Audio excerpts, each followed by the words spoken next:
భద్రతకు సంబంధించిన విషయం వచ్చినప్పుడు 140 కోట్ల మంది ఏకమై మన మీద దండెత్తే వారిని తుద ముట్టించే వరకు మనం అందరం కలిసికట్టుగా ఉండాలి, మనం కలిసి పోరాడాలి, ఈ దేశాన్ని గెలిపించుకోవాలి, సైన్యానికి అండగా నిలబడాలి అని మనకు ఉద్బోధించారు. ఆ ఉద్బోధనలతో మనమందరం దేశంలో ప్రధానమంత్రికి ప్రభుత్వానికి అండగా నిలబడ్డాం. ఆనాడు పాకిస్తాన్ మీద యుద్ధం చేయాలన్నా వద్దా, పాకిస్తాన్ను ఏ విధంగా ఎదుర్కోవాలి అని ప్రధానమంత్రి అఖిలపక్షం పిలిస్తే అఖిలపక్ష సమావేశానికి రాహుల్ గాంధీ గారు, మల్లికార్జున్ ఖర్గే గారు హాజరయ్యి సంపూర్ణంగా విశ్వాసం ప్రకటించడమే కాదు సంపూర్ణమైన మద్దతు కేంద్ర ప్రభుత్వానికి ప్రకటించారు. ఆనాడు మనం చెప్పినాం, ఇక్కడ తెలంగాణ నడిగడ్డ మీద నుంచి ఇందిరమ్మ సాక్షిగా చెప్పడమే కాదు, పార్లమెంటులో అఖిలపక్ష సమావేశంలో మల్లికార్జున్ ఖర్గే గారు, రాహుల్ గాంధీ గారు స్పష్టంగా చెప్పిండ్రు, ఇది ఒక అవకాశం మన మీద దాడి చేసిన పాకిస్తాన్కి గుణపాఠం చెప్పడానికి. మీరు విజృంభించండి, సైనికులకు స్వేచ్ఛనివ్వండి, ఆక్రమించుకున్న కాశ్మీర్ను తిరిగి పొందాలి, పాక్ ఆక్యుపైడ్ కాశ్మీర్ను తిరిగి భారతదేశంలో విలీనం చెయ్యాలి, పాకిస్తాన్కు గుణపాఠం చెప్పాలి, మేము అండగా నిలబడతాం, నువ్వు యుద్ధం చెయ్యి అని నరేంద్ర మోడీ గారికి చెప్పారు. మరి ఈరోజు నేను అడుగుతున్న మిత్రులారా, ఆనాడు యుద్ధం చేయాలనుకున్నప్పుడు, ఆనాడు మన దేశం మీద మన పౌరుల మీద దాడి చేసినప్పుడు అఖిల పక్షాన్ని పిలిచి అన్ని ఆలోచనలు చేసి ఆనాడు మా అందరి మద్దతు తీసుకున్నాడు. ప్రధానమంత్రి నరేంద్ర మోడీ గారికి మేము అండగా నిలబడి, మీరు యుద్ధం చెయ్యండి, మేము అండగా నిలబడతాం, మేము సమర్థిస్తాం రాజకీయాలకు అతీతంగానే కాంగ్రెస్ పార్టీ ఆనాడు స్పష్టంగా ప్రధానమంత్రి నరేంద్ర మోడీ గారికి చెప్పడం జరిగింది. 4 రోజులు యుద్ధం తర్వాత మరి ఏమి జరిగిందో, ఎవరు బెదిరించిండ్రో, ఎవరు లొంగ తీసుకున్నారో, ఎవరికి ఎవరు లొంగిపోయినరో మనకు తెలియదు. కానీ అర్ధాంతరంగా అమెరికా ప్రెసిడెంట్ ట్రంప్ బయటకు వచ్చి నేను యుద్ధాన్ని ఆపేసిన, భారత్ను బెదిరించిన అని ట్రంప్ ప్రకటించే పరిస్థితి వచ్చింది అని అంటే, ఈ దేశ ప్రధానమంత్రి యుద్ధం చేయాలనుకున్నప్పుడు, పాకిస్తాన్ మన మీద దాడి చేసినప్పుడు పార్లమెంటులో అఖిల పక్షాన్ని పిలిచి చర్చించాడు. మరి యుద్ధం ఆపాలనుకున్నప్పుడు ఎందుకు అఖిల పక్షాన్ని పిలువలేదని నేను అడుగుతున్న ఈ దేశ ప్రధానమంత్రిని. ఆనాడు నీకు అవసరమైనప్పుడు మమ్మల్ని పిలిచినావు, మమ్మల్ని అండగా నిలబడ్డమన్నావు.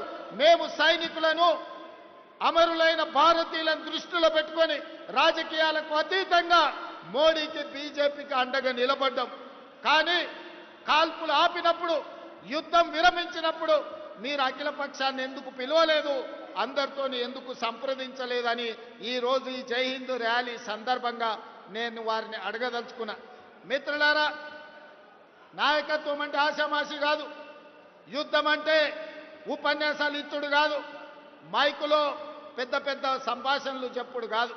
యుద్ధం అంటే ధైర్యం ఉండాలి, యుద్ధం అంటే వెన్నెముక ఉండాలి, యుద్ధం అంటే యుద్ధ తంత్రం ఉండాలి, యుద్ధ నీతి ఉండాలి, గుండెల్లో ధైర్యం ఉండాలి. గుండెల్లో ధైర్యం ఉన్న నాయకుడే యుద్ధాన్ని గెలిపిస్తాడు, యుద్ధ తంత్రాన్ని పన్నగలుగుతాడు. అందుకే ఇవాళ తండాలలో, గూడాలలో, మారుమూల పల్లెలో, భారతదేశం నలుమూలల 140 కోట్ల ప్రజలు ఇవాళ ఆనాటి ఇందిరమ్మని గుర్తు చేసుకున్నారు.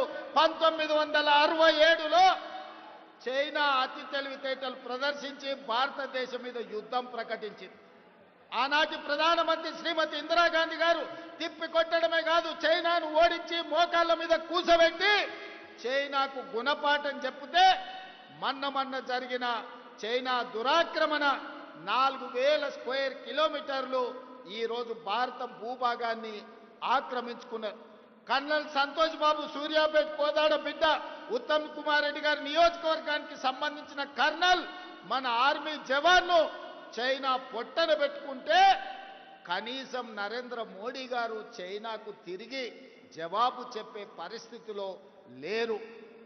ఆనాడు చైనా మన సరిహద్దులు దాటితే ఇందిరాగాంధీ గారు తరమడమే, పొలిమేర్లు దాటే వరకు, సరిహద్దులు దాటే వరకు తరమడమే కాదు, చైనాను 1967లో ఓడించి ప్రపంచ దేశాలకు సందేశాన్ని ఇచ్చిండ్రు.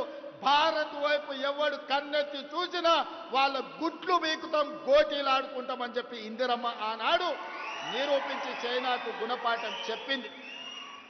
మిత్రులారా, 1971లో పాకిస్తాన్ దేశానికి అమెరికా అండగా నిలబడి భారతదేశాన్ని ఆక్రమించుకోవాలని భారతదేశం మీద యుద్ధం చేయడానికి ముందుకొచ్చారు. ఆనాడు ఆ సమయంలో ఇందిరాగాంధీ గారు అమెరికాలోనే పర్యటన చేస్తున్నారు. మన సైనికులు తిప్పి కొట్టి పాకిస్తాన్ మీద యుద్ధం చేస్తుంటే అమెరికా ప్రెసిడెంట్ ఇందిరాగాంధీ గారిని బెదిరించారు.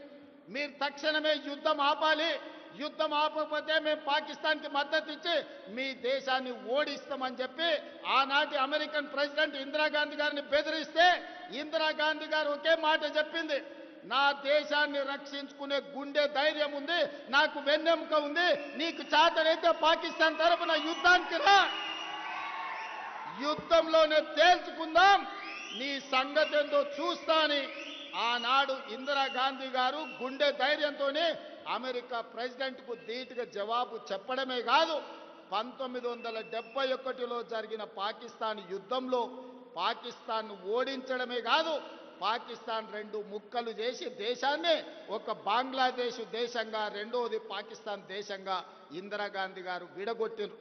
ఆనాడు పాకిస్తాన్ మన మీద దాడి చేయాలనుకుంటే ఉక్కు మహిళ ఇందిరాగాంధీ పాకిస్తాన్ యుద్ధంలో ఓడించడమే కాదు, పాకిస్తాన్ని 2 ముక్కలు చేసి బంగ్లాదేశ్ పాకిస్తాన్గా విడగొట్టి భారతదేశం వైపు కన్నెత్తి చూస్తే బొంద పెడతామని ఇందిరాగాంధీ గారు నిరూపించిన నాయకురాలు శ్రీమతి ఇందిరాగాంధీ, మన కాంగ్రెస్ పార్టీ అధ్యక్షురాలు.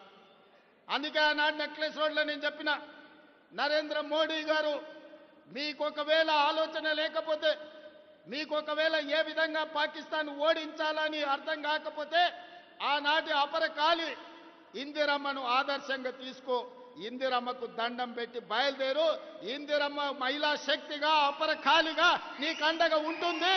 ఇందిరాగాంధీ గారు చూపించిన మార్గంలో నువ్వు పాకిస్తాన్తో యుద్ధం చెయ్యి, 4 కోట్ల తెలంగాణ ప్రజల పక్షాన తెలంగాణ